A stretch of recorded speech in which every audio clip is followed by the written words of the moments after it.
Baik, Assalamualaikum warahmatullahi wabarakatuh.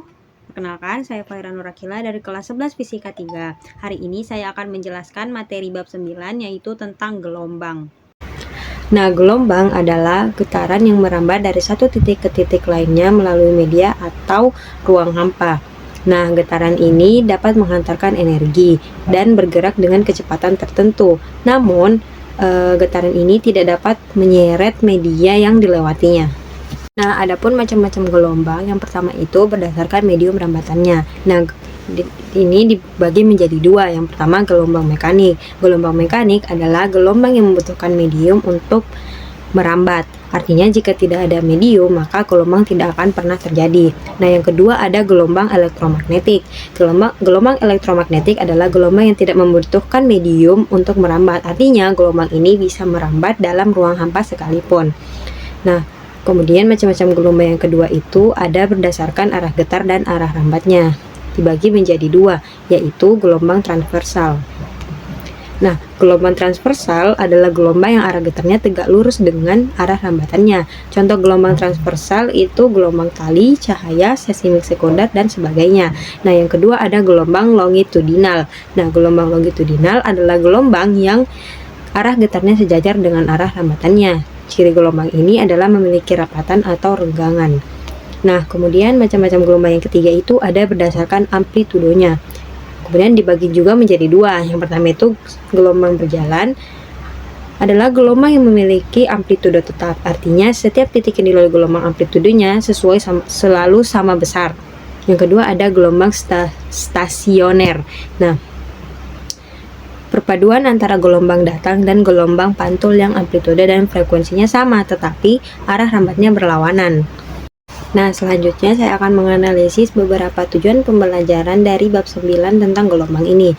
Yang pertama, menganalisis besaran-besaran gelombang berjalan dan gelombang stasioner pada peristiwa sehari-hari.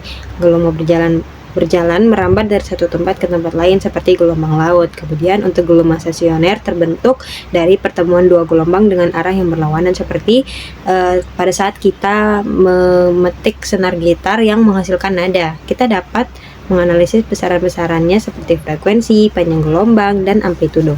Yang kedua, kita akan menganalisis tentang mengenai pemantulan gelombang pada ujung bebas dan ujung tetap. Nah, ketika gelombang mengenai ujung, ia akan dipantulkan. Jika ujungnya tetap, gelombang akan dipantulkan dengan fase terbalik 180 derajat. Jika ujungnya bebas, gelombang akan dipantulkan tanpa perubahan fase. Pemantulan ini penting dalam analisis gelombang pada alat musik dan teknologi. Nah, yang ketiga, menganalisis tentang pengertian resonansi, intensitas, taraf intensitas, dan efek Doppler. Nah, resonansi adalah peristiwa ikut bergetarnya suatu benda karena frekuensi yang sama. Kemudian intensitas bunyi adalah ukuran energi bunyi per satuan waktu. Nah, taraf intensitas sendiri mengukur kekuatan bunyi dalam desibel dalam kurung dB. Efek Doppler terjadi saat sumber atau pendengar bergerak, menyebabkan perubahan frekuensi yang terdengar lebih tinggi saat mendekat, lebih rendah saat menjauh. Nah, yang keempat, mendeskripsikan sifat-sifat dan ciri-ciri umum gelombang cahaya, termasuk difraksi, inferensi, dan polarisasi.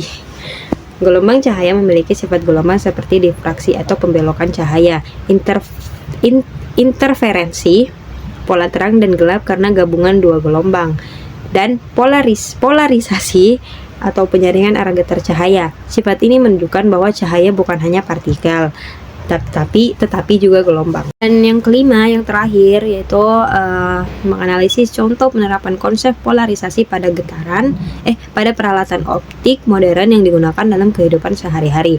Konsep polarisasi digunakan dalam berbagai alat seperti kacamata hitam untuk mengurangi silau, layar LCD, kamera, dan alat-alat laboratorium. Polarisasi membantu mengatur arah gelombang cahaya agar hanya getaran tertentu yang dapat diteruskan. Nah, mungkin itu saja yang bisa saya jelaskan. Kurang dan lebihnya mohon dimaafkan. Wassalamualaikum warahmatullahi wabarakatuh.